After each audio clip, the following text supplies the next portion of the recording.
Alors, on va commencer, si vous voulez bien. Je suis un peu grippé aujourd'hui, alors je vais avoir une voix plus grave et je vais peut-être être moins à l'aise que d'habitude. En tout cas, je vais faire mon possible. Alors, la présente rencontre, donc la 5e de 6, qui d'ailleurs va être répétée ensuite en anglais, enfin, je pense que vous le savez, et est partie d'une réflexion sur un type de tableau un peu particulier. C'est des tableaux qui représentent des aspects du village québécois, je pourrais dire, toujours avec une église, puis enfin, en insistant un petit peu sur le côté religieux de ces villages, mais fait par des peintres au moins nominalement protestants, ou en tout cas anglophones, et au moins nominalement protestants. Et je me suis dit, tiens, ça peut être intéressant de voir le point de vue de l'autre. Hein, c'est-à-dire comment le phénomène religieux québécois, qui est au fond assez singulier, assez particulier, est perçu par des peintres anglophones ou qui n'ont pas été élevés dans la même tradition. Et pour les catholiques d'entre nous, ça peut être amusant de voir ça. Puis pour les non-catholiques, ben, c'est une espèce d'introduction à ce monde bizarre du catholicisme québécois, qui est un peu particulier. Hein? Et je pense à des tableaux, je vais vous donner tout de suite un exemple, des tableaux du groupe des 7. Et là, vous allez voir mes héros cette fois-ci, ça va être plutôt A.Y. Jackson. Hein, donc, vous voyez un exemple ici. Je vais parler un petit peu de Holgate et de Lismer, hein, qui vont être plutôt les peintres dont on va traiter aujourd'hui. Alors, c'est assez typique, ça fait un petit peu carte de Noël, enfin, comme présentation, mais ce qui me frappe, justement, c'est la façon dont ces images-là, en général, sont construites. Vous avez un premier plan qui est presque vide, hein, comme si ce qu'on voit est vu à distance, un peu quand même. Hein. Et ensuite, les maisons nous tournent le dos. Hein. On voit pas les façades des maisons. On voit la façade de l'église, mais en partie cachée par les maisons. On ne voit pas la porte en particulier. Et cette distance-là est probablement symptomatique, c'est-à-dire que voilà des peintres pour qui cet univers-là n'est pas très familier. Alors, ils vont l'exprimer, ils vont le traduire, si on veut, par cette espèce de mise à distance. Hein. Finalement, le motif principal ici cache l'horizon. Hein. Et là, ce tableau-là en particulier correspond aux tout premiers efforts de contact de Jackson avec le milieu québécois. Il s'est promené surtout sur la rive sud du Saint-Laurent, dans le bout de Rivière-du-Loup, Kakuna, etc. C'est probablement un de ces petits villages-là qu'il a représenté ici. Il était accompagné d'un peintre qui est moins connu, qui s'appelle Robinson, Albert Henry Robinson. Il en dit beaucoup de bien dans son fameux livre, là, vous savez que Jackson a écrit un livre qui s'appelle « A Painter's Country hein, », le pays d'un peintre, en fait, si on veut, qui est un peu un livre de souvenirs, mais en même temps un livre de réflexion sur sa pratique artistique à lui. Et il parle toujours de Robinson, il l'appelle « a real pea souper », ce qui n'est pas très gentil pour nous, mais on a l'impression que c'est un compliment. Hein. Il veut dire qu'il était proche des Canadiens français qu'il rencontrait. Puis ensuite, Robinson parle français alors que Jackson presque pas. Et donc, dans les rapports avec l'habitant, là-bas, là, c'est important le rôle de Robinson. Alors, je vous montre aussi, vous allez voir, c'est un peu le même type de tableau dans lequel on a des allusions, si on veut, au vieux Québec, là, avec les maisons anciennes, les fameuses berlines tirées par des chevaux, et une présence énorme, en fait, de l'Église. Ici, c'est l'Église de Longue-Pointe, mais cette présence en fait, qui couvre tout le tableau jusqu'au ciel, si on veut. Aussi, vous remarquez que la façade n'est pas très accueillante. Hein? Il n'y a pas de porte, là. Il n'y a pas rien pour rentrer. Là. Puis elle est aussi, comme dans le tableau de Jackson, elle est un peu cachée. Il y a des obstacles visuels à franchir avant d'arriver à cette église. Mais elle est très là. Elle est très présente. Et donc, d'une certaine manière, on pourrait dire ce genre de tableau-là joue autour de cette mise en scène. Hein? Ma collègue Esther Trépanier faisait une réflexion à propos de ces tableaux de Robinson que je vais vous lire et qui, en fait, décrit bien l'espèce d'ambivalence de ce genre d'image, à la fois leur popularité, si vous voulez, en milieu anglophone, puis en milieu francophone aussi. Comment ça se fait que Ces images-là, on les retrouve dans nos cartes de Noël. Ça. Tout le monde les achète. Enfin, quand on parle d'art canadien, souvent, on a des images comme ça. Et elle dit, la représentation du paysage québécois peut être à la fois l'enjeu d'un processus de construction, valorisation d'un espace idéalisé où s'incarnent les valeurs rurales, catholiques et françaises de la nation canadienne-française. Hein? Donc, en un sens, on pourrait voir là-dedans presque des tableaux qu'on pourrait qualifier de régionalistes, hein, c'est-à-dire donc qui représentent les valeurs canadiennes, françaises, traditionnelles, celles de la religion, la foi, etc., puis les bonnes vieilles coutumes d'antan, la berline, puis tout ça. Alors là, même à un niveau identitaire, si on veut, on pourrait dire, bon, on se reconnaît là-dedans, ça c'est notre... Mais ça pourrait être aussi, vu du côté anglophone, comme elle le dit, il pourrait être aussi considéré comme un lieu, un espace, ayant ses caractéristiques et son pittoresque propre, lesquels attirent aussi les peintres anglophones. Alors, et je pense que ça, c'est l'essentiel du problème que je vais agiter aujourd'hui, c'est que ces images-là sont ambivalentes d'une certaine façon. Elles peuvent être vues comme des expressions enfin, d'un certain nationalisme, si on veut, mais elles peuvent être vues simplement comme des spectacles un peu pittoresques, vus par des gens qui sont à l'extérieur. Alors, on pourrait dire, vous avez, dans un cas, des peintres qui seraient très impliqués émotivement avec leur sujet, et donc on pourrait dire d'une vision intérieure de la chose, et d'autres qui sont à l'extérieur. Ça ne veut pas dire que ceux qui sont à l'extérieur sont moins bons peintres ou meilleurs. On ne fait pas des tableaux uniquement avec des bonnes intentions. Hein. Il faut aussi avoir un peu de talent. Hein. Alors là, donc, ça ne veut pas dire non plus que si vous avez le point de vue de l'intérieur, ça va être des tableaux beaucoup plus sentis. Ce n'est pas du tout garanti. Mais c'est vrai que c'est deux approches différentes. Une qui est plus à l'extérieur, puis l'autre plus à l'intérieur. Hein. Et là, je me disais, il n'y a pas moyen de parler des rapports de religion et art canadien sans poser cette question-là. Comment se fait-il que ce type d'image-là est beaucoup plus fréquente chez les peintres anglophones que chez les peintres francophones? On ne fait pas l'inverse. Hein? On n'a pas beaucoup de tableaux. J'ai essayé d'en trouver un, puis je pensais à rien. On n'a pas beaucoup de tableaux qui nous présenteraient, faits par des Canadiens français, qui nous présenteraient des coutumes protestantes. Alors que, vous allez voir, des approches comme celle-là, on en a tant qu'on veut du côté protestant, en fait, c'est-à-dire c'est la religion de l'autre, c'est exotique, c'est pittoresque. Alors on essaie de représenter ça. Et si vous réfléchissez un peu à ce phénomène-là, c'est qu'on pourrait dire, c'est tout le statut du symbolique en catholicisme qui est en jeu, là. C'est que dans le point de vue catholique, vous avez toujours une espèce d'intermédiaire entre le monde d'ici-bas et le monde de l'au-delà. Cet intermédiaire-là, on vient de le voir là, depuis la mort du pape, là, on l'a vu, tant qu'on a pu, il y a une hiérarchie. Hein? Vous avez le pape, vous avez des évêques, des cardinaux, tout ce monde-là est coloré puis habillé de toutes sortes de façons. Puis ensuite, ça descend. Enfin, donc, on n'arrive pas, on ne parle pas à Dieu directement. On a tous ces intermédiaires-là, d'une part. Il y a des rituels aussi, des sacrements, et finalement, même des croix du chemin, des chapelets. Enfin, il y a toujours toute une couche énorme de symbolique, si on veut, qui est entre l'au-delà et ici-bas, et qui semble nécessaire aux catholiques, enfin, pour rejoindre, et tout ça pour rejoindre le Dieu ou la divinité, ou peu importe. Et là, tout ça, évidemment, a un poids considérable au niveau visuel. Vous comprenez pourquoi ça peut intéresser des peintres? Parce que toute cette symbolique-là, d'une certaine façon, elle se traduit par des spectacles, par des choses qu'on peut voir. Et si vous réfléchissez au contraire à ce qui est l'approche protestante, c'est une des choses auxquelles ils sont beaucoup moins sensibles. Ils ne veulent pas ces intermédiaires-là. Le seul symbolique qui est maintenu, c'est les Écritures, c'est l'Écriture sainte, la Bible. Hein? Alors, une bonne famille protestante a une Bible, mais communique avec Dieu à travers le texte sacré. Elle n'a pas besoin de toutes ces images, puis toutes ces hiérarchies, etc. Alors, donc, ça explique un peu pourquoi ça ne va que dans un sens, cette espèce de...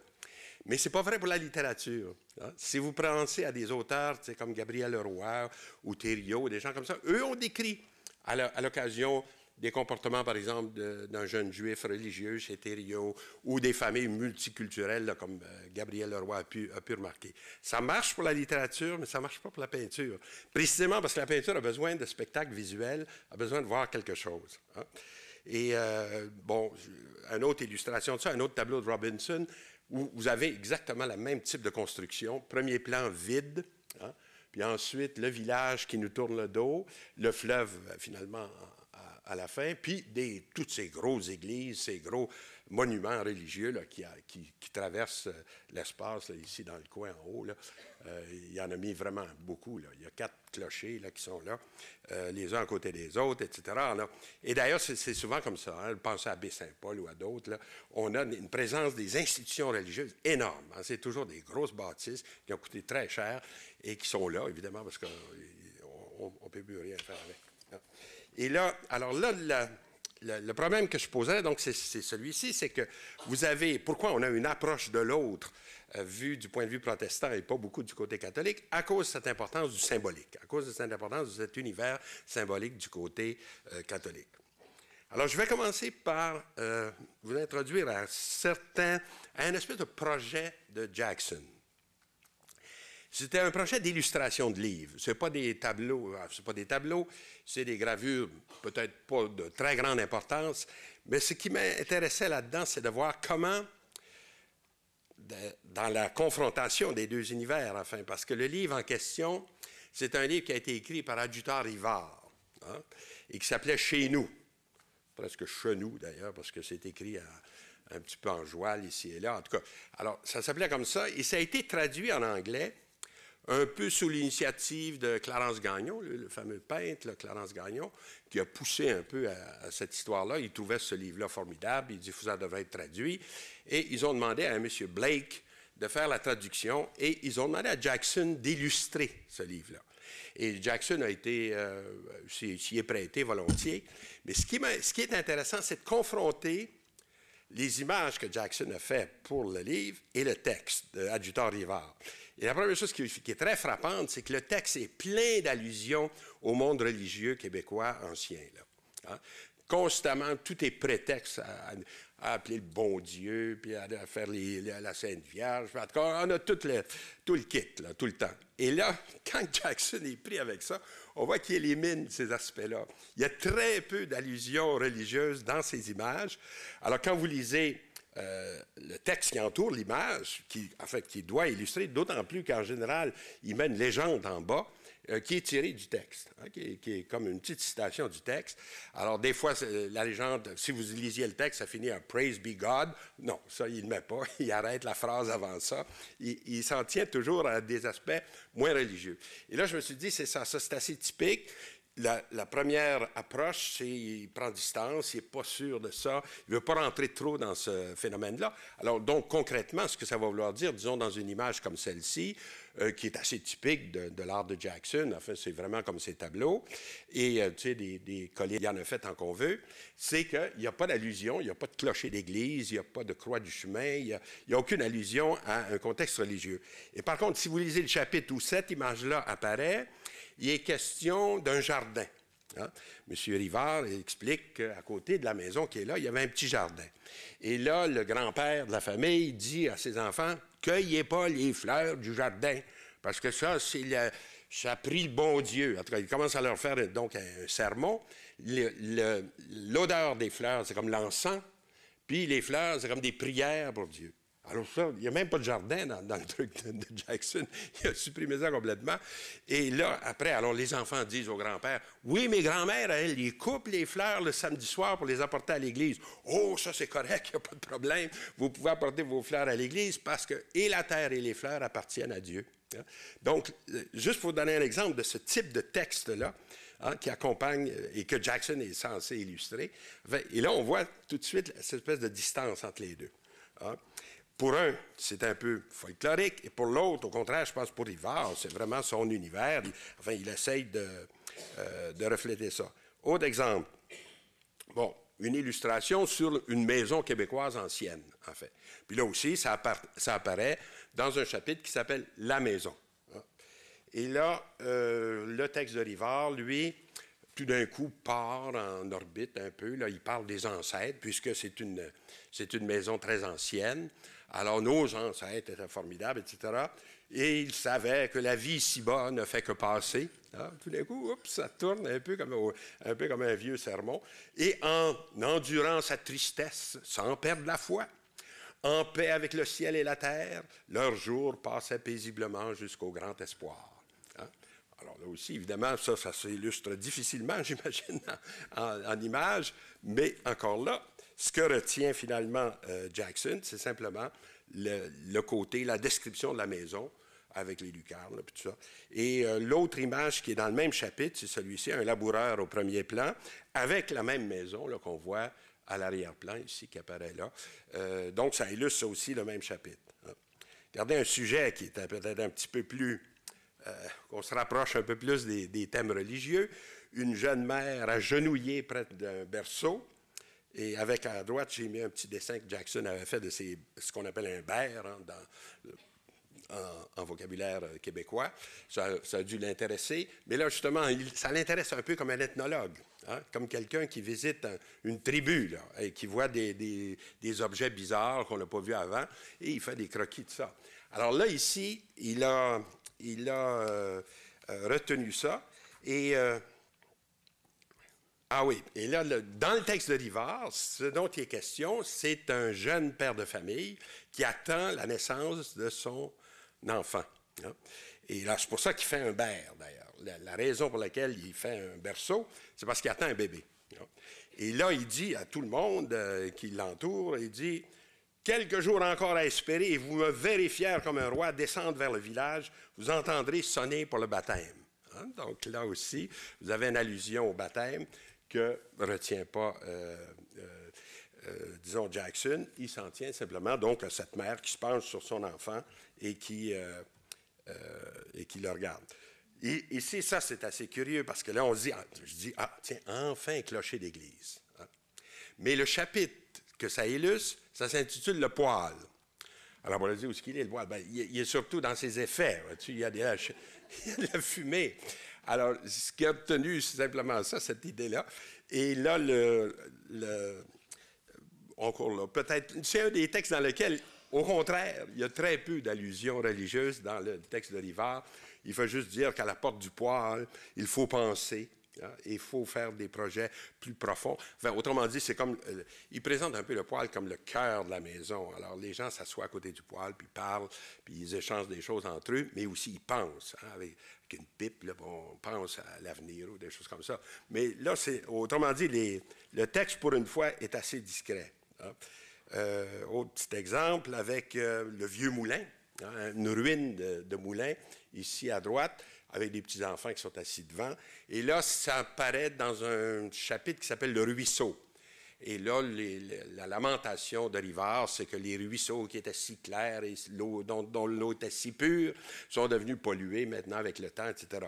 Beaucoup dans ce type de littérature dite du terroir, vous avez ce thème-là de la nostalgie, hein, le bon vieux temps. Tout était beaucoup meilleur avant et maintenant tout se dégrade, tout est en train de disparaître. Et là, souvent, d'ailleurs, le prétexte de ces textes-là, c'est de sauver la mémoire de ce temps merveilleux qu'on avait avant. Hein. Et ça aussi, c'est pas traduit directement dans les images de Jackson, mais c'est traduit, par contre, c'est des choses qu'il exprime aussi dans ses textes. Dans Painter's Country, il va se plaindre que les villages ne sont pas aussi intéressants qu'ils étaient, que maintenant qu'il y a les routes sont ouvertes et que les camions et les autos peuvent passer, on n'a plus de berlines, on n'a plus de ces petites voitures à chevaux, là, ça c'est en train de disparaître. Ensuite, les fameux voyageurs de commerce qui faisaient vivre les petits hôtels, là, dans chaque village, il y a un hôtel.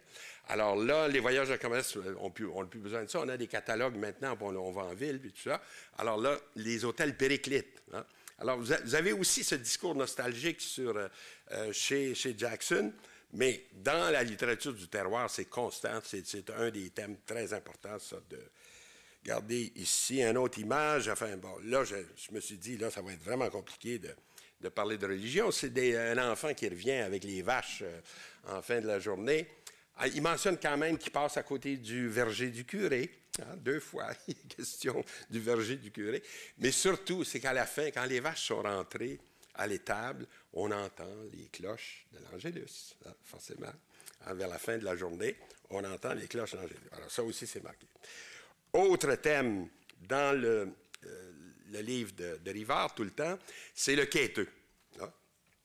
Alors, le quêteux, c'est un personnage, évidemment, un peu fascinant, en fait, qu'on avait dans les villages. C'est un vieux bonhomme qui passe habituellement et qui fait une ronde énorme, en fait, qui passe de village en village et qui vient une fois par année dans chaque village, puis qui récolte ce qu'il peut.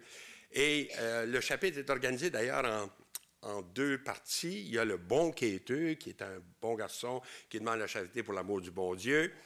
Et il y a le charlatan, c'est-à-dire les vendeurs de médecine un peu bizarre, là, comme le physics, hein, des médecines qui guérissent, comme l'huile de Saint-Joseph, le linément ménor, en tout cas, toutes ces histoires-là qu'on avait dans mon enfance. Et là, alors ces gars-là passaient avec ces petites bouteilles-là, puis ils vendaient ça aux gens. Alors donc, ils parlent de ces deux, les bons quêteux, si on veut, les méchants. Et il conclut encore là d'une façon tout à fait spéciale. Il dit « L'habitant canadien-français donne autant aux quêteux qu'aux charlatans parce que la charité fait partie de sa religion. » Alors donc, même là, dans un sujet comme ça, on retrouve là. Et là, regardez encore là, et vous regardez le village, il n'y a pas d'église, il n'y a pas...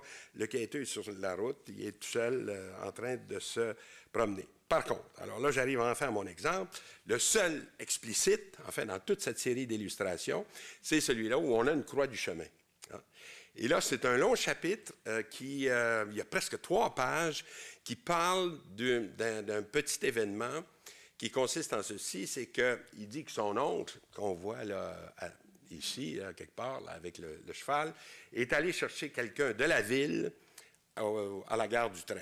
Et il l'amène au village, hein, dans sa carriole. Et là, il passe devant les croix du chemin à 2 ou 3 reprises. Alors là, il nous explique que normalement, quand vous passez devant une croix du chemin, vous enlevez votre chapeau si vous êtes un homme ou vous faites un signe de croix si vous êtes une femme. Et lui, le citadin, l'imbécile, il ne sait pas ça. Hein? Alors là, il se fait dire, là, le vieux le regarde de travers un peu sur le côté. Puis là, il nous raconte ça très en détail, toute cette chose-là. Alors là, j'imagine qu'à ce moment-là, Jackson ne pouvait pas éviter de mettre la croix du chemin. C'était trop proche du texte. Il ne pouvait pas faire semblant qu'il n'était pas là. Alors, il l'a mis. Et effectivement, on trouve dans ses carnets des croquis comme ça qui représentent des croix du chemin avec les fameux instruments de la Passion.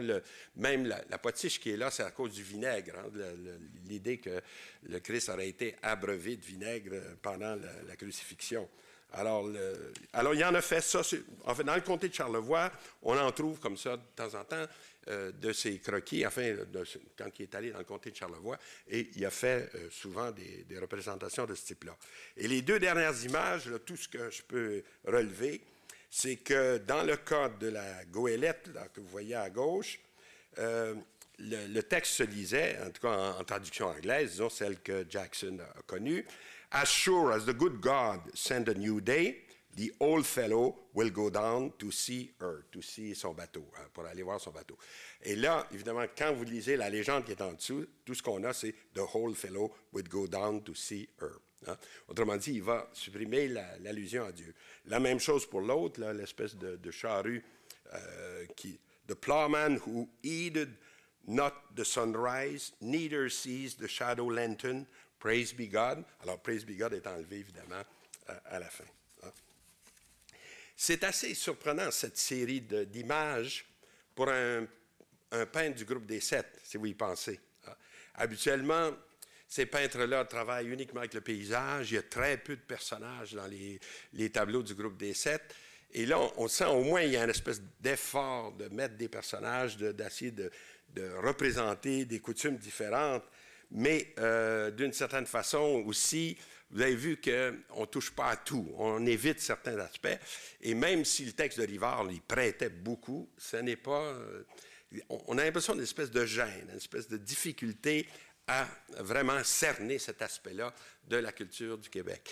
Et c'est pas étonnant. Enfin, d'une certaine façon, c'est-à-dire que la vision de l'autre, c'est pas donné spontanément comme ça, c'est difficile, il faut rentrer dedans. Et autrement dit, même des gens aussi habiles que Robinson ou que Jackson hésitent un peu à s'engager sur ce terrain-là. Vous allez voir qu'ils vont finir par y arriver. Mais là, c'est un bon exemple dans lequel, justement, ils gardent cette espèce de distance. Et comme je vous disais, ils ont aussi la nostalgie. Alors, une façon d'expliquer ça, on pourrait dire, est-ce que, entre l'époque de Rivard, qui publie son livre en 1914 ou 1921, là, un peu dans cette période-là, il y a plusieurs éditions de son petit livre. Et Et l'engagement de Jackson dans ce type de thème-là, est-ce qu'on pourrait dire que le Québec a changé entre-temps? C'est-à-dire que cette présence religieuse qui est assez évidente pour Rivard a fini par s'atténuer avec le temps. C'est possible. Hein? Et d'ailleurs, on pourrait presque trouver dans le Painter's Country de Jackson presque cette idée-là, hein? Ou en disant que, bon, les choses sont en train de changer. Il compare son œuvre à celle de Clarence Gagnon en disant Clarence Gagnon avait l'habitude, lui, de représenter les vieux villages québécois, même si, d'une certaine façon, les choses avaient complètement changé. Clarence Gagnon mettait des vieilles maisons où il y en a des nouvelles, puis s'arrangeait pour que ça ait l'air un peu ancien. Hein? Et il dit, nous, au contraire, Robinson et moi, on peignait ce qu'on voyait. Enfin, si c'était une maison un petit peu comme une boîte à beurre, on la mettait telle qu'elle. Vous avez vu dans le tableau de Robinson que je vous présentais tout à l'heure, les poteaux de télégraphe, là, au premier plan. Hein? On n'enlève pas ça. Alors qu'évidemment, c'est vrai que dans Clarence Gagnon, on ne les voit pas. Ils sont peut-être là, mais lui, il ne peint pas ça. Il peint le village québécois d'antan comme il devrait. Alors donc, on pourrait imaginer, c'est ça, il y a eu évolution, il y a eu changement, il y a eu de... Alors, Gagnon, par exemple, disait aux habitants de Baie-Saint-Paul, il disait « Gardez vos vieilles affaires, vendez pas ça à tout le monde, le gouvernement va vous payer. » C'était une promesse, évidemment, politique classique, ça. Le gouvernement n'a jamais rien payé aux habitants pour garder leurs vieilles affaires, et ils s'en sont débarrassés, d'ailleurs, aussitôt qu'ils ont pu. Et aussi, c'est le même Gagnon qui a fait, qui n'est pas parent que moi, hein, c'est le même Gagnon qui a fait ce projet absolument inouï de recréer un village québécois sur le Mont-Royal. Je ne sais pas si vous êtes au courant de ça. Il a fait les plans de ça. Et d'ailleurs, ça a été sauvegardé. On les a au Centre canadien d'architecture, des plans d'un village québécois en d'antan, là, avec les vieilles maisons, etc. Et on aurait circulé là-dessus. Au lieu du chalet de la montagne, on aurait eu un village là, entier. Mais évidemment, ce projet est resté lettre morte. Jackson, qui rapporte ça, dit on aurait dû le faire, c'est une bonne idée, mais évidemment, ça ne s'est pas fait, puis tout a été changé. Et là, c'est ça, Jackson accepterait un peu cette espèce d'hypothèse-là que, étant donné que le Québec a changé entre-temps, ben, il n'est pas étonnant qu'on ne puisse pas trouver autant d'allusions aux faits religieux comme on l'avait avant. Hein. Mais je pense qu'il y a aussi cette prise de conscience d'un protestant qui regarde ça de l'extérieur et qui n'est pas trop sûr comment faire. Ce projet-là fait penser aussi à un projet très, très voisin de Holgate. Hein.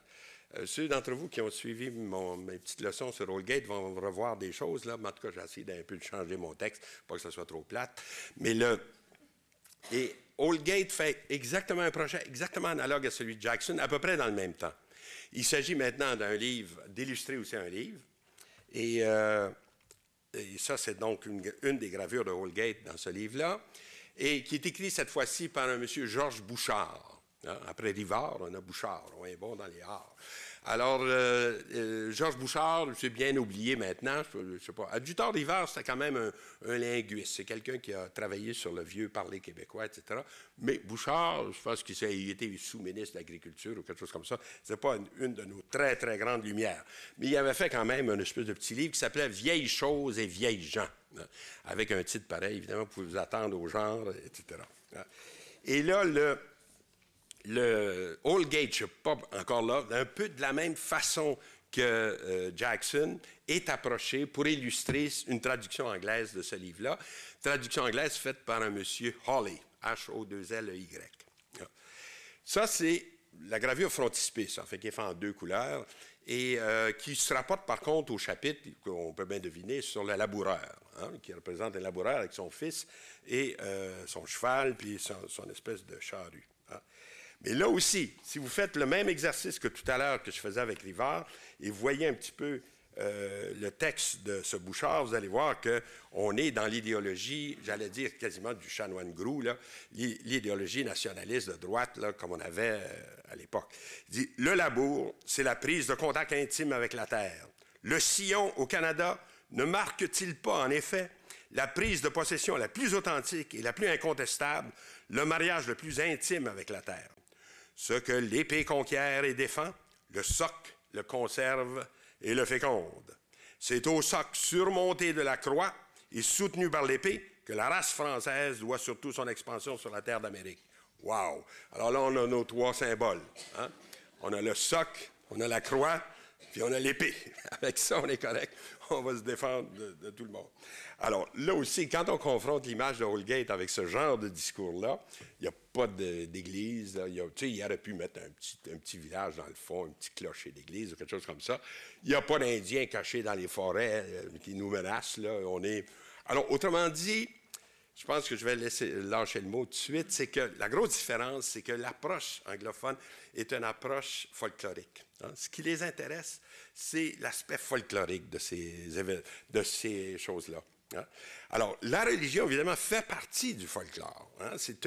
C'est une des dimensions possibles de cette approche folklorique.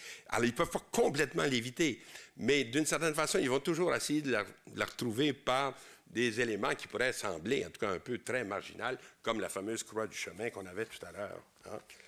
Et donc, d'une certaine manière, on pourrait dire que leur effort se place bien dans cette tradition du primitivisme. Hein. C'est des peintres, évidemment, plus modernes là, que les peintres régionalistes québécois, et on pourrait très bien les raccrocher à cette idée du primitivisme, comme on avait donc en France à l'époque, bien avant d'ailleurs, à la fin du 19e siècle. Je confronte ces deux images-là parce qu'au fond, c'est intéressant de voir ce qu'en France, on avait fait avec ce genre de thème-là. Vous avez à gauche un tableau de Pascal Dagnan-Bouvray, enfin, qui n'est peut-être pas le peintre le plus connu, hein, mais qui a eu un succès monstre à l'époque. Ce tableau était très prisé. C'était montré dans les salons, là, les fameux salons des Beaux-Arts, où on allait, où tout le public se rendait. Et il se faisait une espèce de spécialité, lui, des coutumes archaïques comme ça en Bretagne. Hein. Et là, quand on lit la critique de ce genre de tableau-là, c'est intéressant parce que vous avez des critiques d'extrême droite, très religieux, un peu à la Veuillot, hein, qui disent « Ah, il exprime la foi de ces régions reculées qui sont encore restées très attachées à la religion. » Et ce que s'appelle ici le pardon en Bretagne, le pardon, c'était une procession qu'on faisait pour obtenir des pardons, c'est-à-dire des indulgences. Hein. C'était une façon d'éviter trop longtemps au purgatoire. Hein. Le purgatoire, c'est pas plus agréable qu'il faut. Alors, on chauffe là-dedans. Là. Plus on peut avoir d'indulgence, plus on va vite au ciel. Alors, donc, c'était un petit peu ça. Et alors, ils se promènent avec leur chandelle, puis tout ça. Le cas de Gauguin, alors donc vous avez des critiques qui disent, ça, c'est un homme, M. Dagnan-Bouvray, vraiment, il nous montre la foi de nos ancêtres, disons, ou la foi de ces régions éloignées.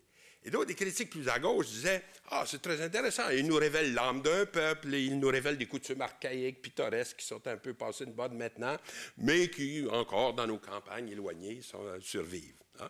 Autrement dit, vous pourriez, avec la même image, avoir deux discours, un discours de croyant ou un discours d'incroyant. En fait, ça ne change strictement rien, puisque, d'abord, l'image ne parle pas, et on a cette ambivalence-là. Beaucoup plus difficile de faire ça avec le Gauguin. Hein. La vision en Brel-Sermon, ça voulait être un peu la même chose. Gauguin s'est dit, je vais rentrer dans la mentalité de ces gens primitifs de Bretagne, je vais faire une image de leur foi. Hein. Alors, il fait, évidemment, le curé ici, qui est d'ailleurs, si vous vous souvenez des portraits de Gauguin, le curé ici ressemble à Gauguin. Hein. C'est une drôle d'affaire, ça. Puis d'autant plus que la jeune fille qui est là ressemble à une de ses blondes. Alors là, il y a une blonde, pas du curé, mais de Gauguin, qui était la sœur d'Émile Bernard. Enfin, il semble qu'ils ont eu une petite aventure. Là. Alors, il l'a mis dans son tableau en bretonne, puis il s'est mis, lui, en curé. Alors, bon, ça, breton, c'est-à-dire Gauguin est capable de tout. C'était un mécréant complet, évidemment. Il n'était pas du tout catholique comme ça, en tout cas. Mais ce qu'il veut faire, au fond, c'est un peu une espèce de reconstruction du sermon du curé. Alors, d'où la lutte de Jacob et de l'Ange, sur un fond rouge qui est complètement irréel, au fond, hein, qui serait comme du gazon rouge. Hein. Mais ce qui veut dire, c'est que ces bonnes gens qui écoutent le curé pendant son sermon imaginent les choses de cette façon-là, comme un peu d'une façon surnaturelle. Et lui, Gauguin, en bon peintre très profond, a réussi à nous exprimer cette chose-là. Mais là, quand vous montrez ça aux critiques du temps, les critiques d'extrême droite ne marchent pas avec Gauguin. Pourquoi? Parce que là, le style est imbuvable. Hein? Le style, pour eux, c'est pas possible. Dagnan Bouvray, ça peut aller, parce que finalement, c'est assez réaliste. Mais là, Gauguin, alors c'est pourquoi? C'est que Gauguin a tenté de faire ce qu'on trouve un petit peu chez Holgate et les autres, a tenté de faire un style qui serait aussi primitif que les idées ou la façon de vivre de ces gens-là. Hein? Autrement dit, ce qu'il cherche à faire, c'est un style qui pourrait être aussi une expression du primitivisme, comme le sujet lui-même. Alors que Dagnan Bouvray ne fait pas ça. Hein? Dagnan Bouvray représente de façon très sophistiquée et très habile une coutume ancienne, mais ne modifie pas son style. Il travaille comme un photographe. Enfin, il travaille comme quelqu'un qui est très réaliste. Alors que Gauguin a tenté de faire autre chose. Il a tenté de faire aussi une peinture qui serait, dit-il, symboliste, enfin, qui serait complètement détachée de ce style. Et dans ce sens-là, on pourrait dire que les tableaux ou les gravures de Holgate ou de Jackson sont plus près de Gauguin. Alors, vous comprenez, là aussi, dans leur intérêt pour le folklore, pour les choses primitives comme ça, rentre l'idée aussi d'une simplification de la forme, d'une simplification du dessin. Il n'est pas question de faire du réalisme là, comme Dagnan Bouvray. Hein? Mais on voit très bien, probablement que c'est dans ce courant-là que se situe ce genre de gravure-là. Et là, évidemment, quand vous parlez de primitivisme, vous ne pouvez pas éviter la question religieuse parce que ça fait partie un peu du folklore, des coutumes des autres. Hein? Alors donc, il faut le traiter. Et effectivement, Holgate ne pourra pas l'éviter. Il le fait un petit peu comme Jackson l'a fait, en ne retenant qu'un aspect assez folklorique, en effet, la fameuse criée. Hein? Je ne sais pas si vous êtes assez vieux pour vous souvenir de ça, mais moi, je me rappelle de ça à l'église de campagne, là où on allait. À la sortie de la grand-messe, il y avait un bonhomme qui rentrait dans une espèce de petit édicule comme ça et qui commençait à la crier. Joe Crow à vendre son veau, puis tout ça. Alors là, les gens levaient la main, puis il y avait beaucoup d'animation autour de ça. Et une des choses qui se vendait là aussi, c'est les fameuses indulgences. Hein? Pour les gens du purgatoire. Alors là, tout le monde sortait son 5 piastres puis donnait ça, ça allait au curé. Alors donc, c'est pas si loin des pardons de Bretagne, ça, cette scène-là, si on veut.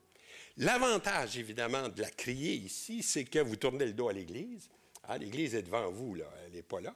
Et par ailleurs, bon, il y a un cimetière. Puis je me suis demandé si les trois bouts d'arbres qui sont là, c'était pas une espèce d'allusion à la crucifixion, là, tu sais, le Christ avec les deux voleurs de chaque côté. C'est possible. Je ne sais pas si c'est voulu, mais en tout cas, de toute façon. Mais là, alors, il retient là de tous les aspects religieux. C'est la seule gravure qui se rapproche un peu de ça. Il retient de tous ces aspects qu'un aspect vraiment folklorique qui était en train de disparaître. Hein, parce que, évidemment, la criée disparaît quand on a une meilleure communication avec les journaux et des choses comme ça. On n'a plus besoin. Quand les gens commencent à savoir lire, ils n'ont pas besoin d'avoir un gars qui leur dit qu'est-ce qu'il faut faire. Et en particulier, une des choses que la criée faisait, c'était de rendre responsables les propriétaires du bout de chemin qui était devant leur maison. Hein, avant que les chemins soient entretenus par l'État, chacun avait un peu la responsabilité de nettoyer son chemin. Puis quand Joe Laflamme n'avait pas fait son devoir, mais il se le faisait dire à la criée. Hein? Oui, M. Joe Laflamme devrait désormais nettoyer son bout de chemin. Hein? Alors ça, alors là aussi, quand l'urbanisation va être plus poussée, quand l'éducation va être plus avancée, tous ces vieux métiers-là vont disparaître. Hein? Et d'ailleurs, tu sais, je ne sais pas, ça me frappait que dans le bas de l'image, ici à droite, il y a un bonhomme qui est souriant un peu, là, je pense bien que c'est ça. C'est pris un petit peu avec un grain de sel. Hein? C'est pas fait de façon trop... Regardez l'autre image, enfin le forgeron. Là aussi, même dichotomie entre l'image qui est bien faite, enfin, qui est simplement bien construite, très schématique, si on veut, et le texte de Bouchard. Le texte de Bouchard termine en disant, vous savez-vous pourquoi on met des fers à chevaux au-dessus des portes de grange, là? Alors, il pose la question comme ça. Alors, c'est pour éloigner le démon. Et là, quel démon? Le démon de l'industrie.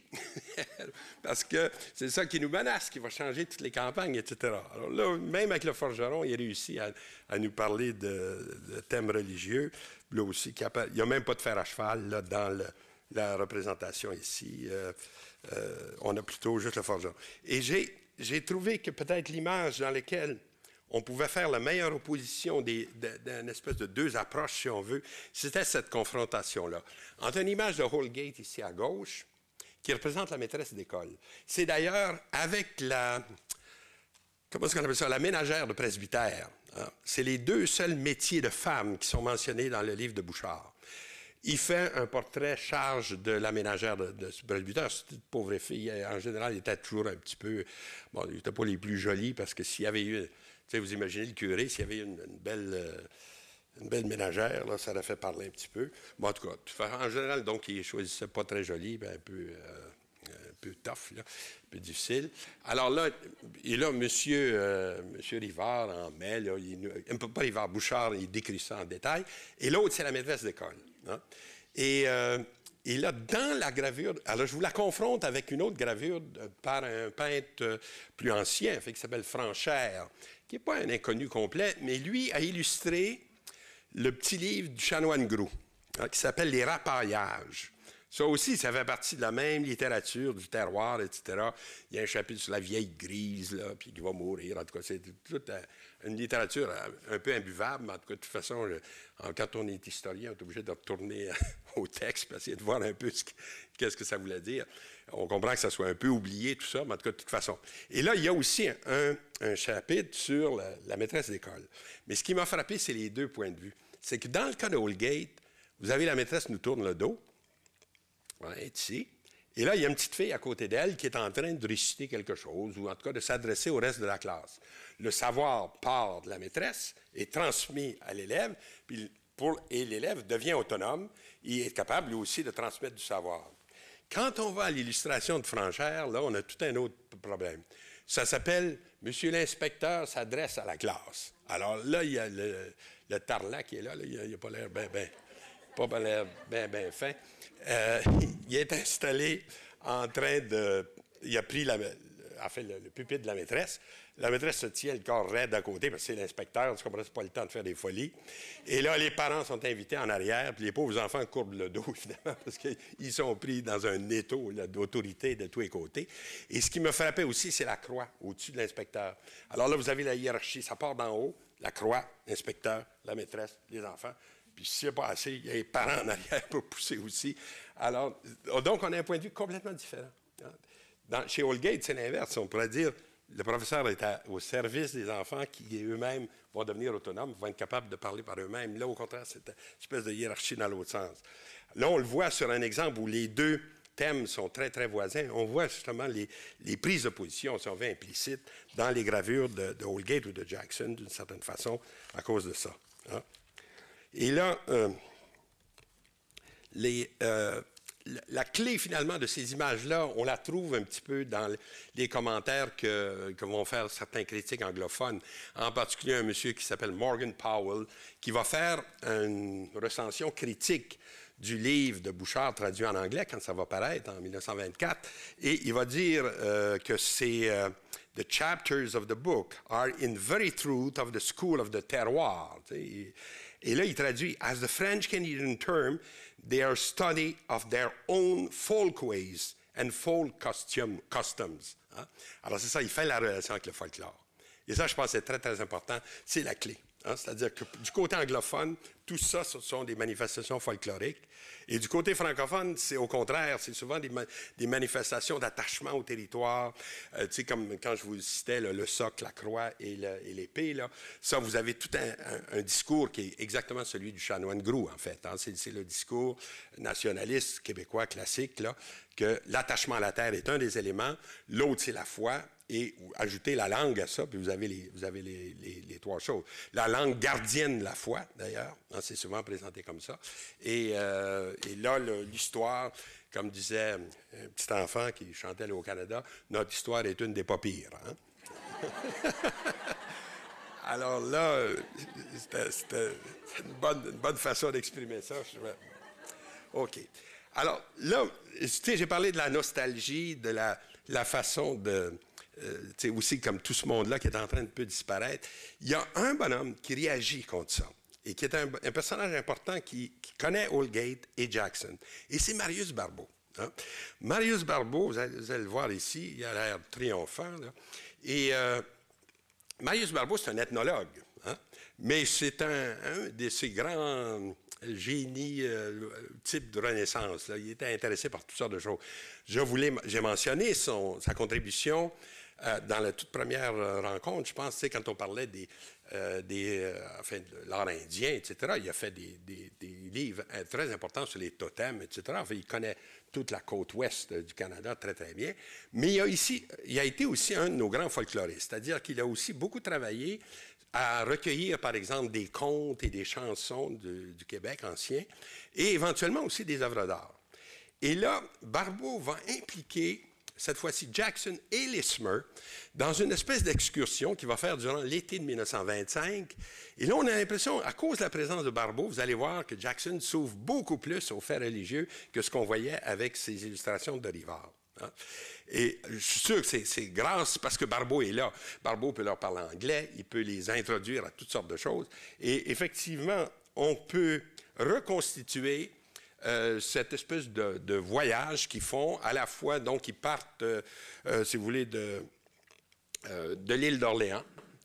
Et là, ce que Barbeau fait pendant ce temps-là, lui, durant cet été 1925, c'est de recueillir là, des vestiges du passé, etc., qu'il veut sauvegarder, et des vieux meubles, enfin, toutes sortes de choses qu'il envoie au musée de la province, aussi ses chansons, enfin, tout ça. Il fait son travail d'ethnologue. Mais il est accompagné avec ses deux artistes. Hein. C'est-à-dire que Lismer, sa femme et sa fille, et Jackson sont avec lui. Et il leur fait plus ou moins miroiter. Si vous faites des dessins intéressants pour mon propos, je vais les mettre dans mes bouquets. Alors, les gars travaillent avec ça un peu en tête. Mais là, il leur suggère des fois, enfin, comme par exemple ici, Jackson fait une vue de l'église Sainte-Famille sur l'île d'Orléans. Il la voit de côté, il n'a pas traité la façade, mais on ne peut pas beaucoup le voir, mais vous voyez, de temps en temps, il y a des mots qui sont écrits. Et ces mots-là, c'est des notations de couleurs. Et donc, on a l'impression que Jackson a pensé qu'il pouvait faire un tableau avec ça. C'est-à-dire que si, en revenant, si on veut, dans son atelier, en ayant noté les couleurs comme ça, il pourrait éventuellement faire un tableau. Regardez, il refait ensuite un autre vue de la même église, vue de plus près. Et c'est vraiment des pages de carnet de croquis. Vous voyez les trous, là. Tu sais, c'est comme un cahier à feuilles mobiles, hein, d'une certaine façon. Et là, il s'est intéressé aux coques d'église. Il en a fait 2 ou 3 là, pour essayer d'obtenir ça tel quel. Il a mis un petit cabriolet quelconque là en avant, avec un cheval. Et là aussi, ça aurait pu être une espèce de source possible pour une représentation d'une église, avec probablement en plein midi, à cause de l'ombre très, très forte là, qui est produite sur le toit de l'église. Hein. La façade aurait pu être intéressante. Enfin, il ne l'a pas peint. Pour Barbeau, c'était ça qui était le plus intéressant, parce que les statues qui sont là, la photo est faite par Barbeau ici en 1925, là, au moment de cette excursion-là. Les statues qui étaient dans la façade étaient en train de se perdre. Hein. Ça avait été fait par Jean-Baptiste Côté. Et une des choses que Barbeau fait à ce moment-là, c'est de recommander qu'on enlève les statues de là, qu'on les remplace par autre chose, et que ces statues de Jean-Baptiste Côté soient envoyées au Musée du Québec, où ils sont encore, et pour les sauver. Hein. Et là, il a réussi à... Alors, la Sainte Famille, ça aurait été le thème de toutes ces leçons que je vous ai données. C'est revenu dans chaque cours, je pense, la fichue Sainte Famille, on la retrouve tout le temps. Là, vous avez donc Jésus au sommet, vous avez la Vierge Marie puis Saint-Joseph avec son lys, là, tout le temps, Saint-Joachim et Sainte-Anne en bas. Hein? Alors là, le dessin qui est à droite, c'est Saint-Joachim, c'est le petit personnage qui est ici, qui a été fait par Lismer. Hein? Alors donc, là, c'est ça, probablement que Jackson a fait le côté de l'église, puis Lismer s'est dit, ben, moi, je vais faire un des personnages qui est là. Et là, on a enlevé ces statues-là. Ils sont remplacés maintenant par des statues de Lauréat Vallière, un sculpteur plus récent, tout ça. Chose assez curieuse, dans le livre de Barbeau, il parle toujours de Louis Jobin, mais c'est pas Louis Jobin n'a rien à faire avec ça, quoique c'est probablement parce qu'ils ont rencontré Jobin à ce moment-là, en faisant leur tournée de ce fameux voyage. Hein. Ce qui est arrivé, alors après avoir fait le tour de l'île d'Orléans, ils ont traversé, puis ils sont aboutis à Sainte-Anne-de-Beaupré. Et à Sainte-Anne-de-Beaupré, ils vont voir effectivement un des derniers sculpteurs québécois qui travaille encore avec le bois, le vieux monsieur Louis Jobin, qui a 81 ans à l'époque. Vous avez une photo là, de lui à gauche, et un espèce de petit croquis de sa boutique, là. Hein? C'est-à-dire, et ça, c'est assez bien décrit par Marius Barbeau dans son livre, là, Le Québec où reste encore la vieille France. Enfin, je pense que c'est un peu comme ça. Il dit, dans cette petite ville où l'on croyait au miracle, enfin, il parle de Sainte-Anne-de-Beaupré, oui, Dieu sait si on croit au miracle à Sainte-Anne-de-Beaupré, hein, il semblait que Jobin lui-même soit un mystique, un visionnaire. Nous avons cherché son atelier et quelqu'un nous l'a indiqué, au bout d'une rue étroite et tortueuse. Petit et minable, il se dressait sur une petite hauteur. Nous y vîmes 2 statues d'apôtres au pignon. Ah, on le voit, les 2 statues d'apôtres là, sont ici. C'est un dessin par un artiste que je ne connais pas du tout, là, Mme Marjorie Borden, mais elle a illustré des livres de Barbeau. Alors, c'est comme ça qu'on a un peu un petit croquis qui représente la boutique de Jobin. Hein. Nous vîmes donc 2 statues d'apôtres sur le pignon, baignant dans la lumière du milieu de la journée. Splendide, mais battue par les intempéries, elle faisait face à ces vents de l'Est qui permirent aux premiers explorateurs de remonter le Saint-Laurent. M. Jobin était là. Et, ah oui, M. Jobin était-il là, avons-nous demandé. On nous avait dit qu'il avait 81 ans, et à cet âge-là, on ne savait jamais. Oui, il était là. Encore au travail? Pour toute réponse, on nous conduisit en bas jusqu'à son atelier, dont le large porte s'ouvrait sur une petite cour en pente. Tu vois? Alors, l'atelier est ici, de côté, là, alors, où on voit encore des statues à l'extérieur, puis la petite cour en pente, là, c'est ce qu'on verrait complètement à gauche. Hein. Et un vieillard au fin visage et à la belle prestante s'arrêta de tailler à la hache un gros bloc de bois. Et ça, on pourrait illustrer ça par 2 croquis faits par Lismer, probablement à cette occasion-là. Il fait, M. Jobin, dans son atelier, avec cette pièce de bois, puis dans un, il pose pour le dessinateur, si on veut, puis dans l'autre, il est au travail. Hein. Alors, il dit, un vieillard au fin visage et à la belle prestante s'arrêta de tailler à la hache un gros bloc de bois pour nous accueillir d'un air curieux. À son âge, il avait besoin de s'asseoir un moment de temps à autre. Il était fatigué. Il devait travailler toute la journée pour gagner son pain. Les prix étaient bas et le bois coûtait cher. Son gendre, qui était aussi son assistant, avait une grosse famille à nourrir. « Regardez-moi ça !» s'exclame Jackson, qui explorait l'atelier dans tous les recoins. Nous vîmes alors une statue qu'il était en train d'admirer. Un chérubin qui chantait en levant la tête et en tenant une lyre dans ses mains. Le visage était inspiré et angélique, la posture très souple, le drapé du vêtement classique et aux gracieuses lignes flottantes. « Quel beau travail !» déclarait Jackson. « Comme un Michel-Ange !» ajouta Lismer. Et Jackson conclut, « Ce n'est pas un simple artisan, c'est un artiste. » Étonné et admiratif, nous en convînmes tous. Et la statue qui décrit, c'est celle-là. Hein? C'est-à-dire que là, ce qui arrive, c'est que Jackson lui demande « Is it for sale? Hein? C'est-tu à vendre, cette affaire-là? » Alors, M. Jobin dit « Oui, 75 piastres. » Alors, il appelle tout de suite, évidemment, la galerie de l'AGO, l'Art Gallery of Ontario. Et le conservateur, 75 $ pour une sculpture que vous deux vous admirez, il n'y a pas de problème. Alors, ils ont acheté et elle est encore là. Elle est maintenant au Musée de Toronto. Cet ange à la lyre, en fait, qui est décrit dans le texte de Barbeau. Alors, ça, on pourrait dire, cet arrêt chez Jobin, c'est un des points importants, enfin, de la visite. Hein, de nos 2 personnages avec Barbeau. Et voyez, c'est toujours Barbeau qui les introduit un peu dans ce monde-là, parce que autrement, ils auraient gardé cette espèce de distance là, que je mentionnais au début. Hein? Ils auraient été toujours à distance. Mais là, grâce à Barbeau, ils rentrent dans cet univers-là. Ils font aussi, éventuellement, des vues d'intérieur de maison. Ça c'est très, très remarquable parce que vous vous souvenez de tout ce qu'on a vu jusqu'à présent. Non seulement on a vu des maisons de loin, mais on a vu des maisons de dos. Là, ils rentrent à l'intérieur. Et le détail qui m'a frappé, évidemment, c'est les croix là, que vous avez au mur, dans les 2 cas ici. C'est les fameuses croix de tempérance, ça, ces croix noires. Là. Ça veut dire que c'est une maison, on ne prend pas l'alcool. Hein? C'est ça que ça voulait dire. Les lacordaires, là, hein? Vous savez, cette fameuse réflexion. Je vais vous réveiller avec ça. Là. C'est un lacordaire, une Jeanne d'Arc. Hein. Les dames, c'est des Jeanne d'Arc qui sont à Paris. Alors, ils sont dans un café, puis le garçon demande « Qu'est-ce que vous prenez, madame? » Ah, elle dit « Je ne bois pas, je suis Jeanne d'Arc. » Je regarde comme ça. « Et vous, monsieur? » Et il dit « Moi, je ne bois pas non plus, je suis lacordaire. »« Ah, ben, je dis « Moi, je suis Napoléon, alors. » Ça, j'ai dit, ça, c'est bien du autres, hein? Ouais. Et là, je ne sais pas supposé faire de blagues, en tout cas. Et celle-là, je ne peux pas m'en empêcher d'habitude. Mais alors, regardez un autre dessin d'intérieur de maison aussi, fait maintenant cette fois-là par Lismer, dans lequel la présence de l'iconographie religieuse est très, très forte. Hein?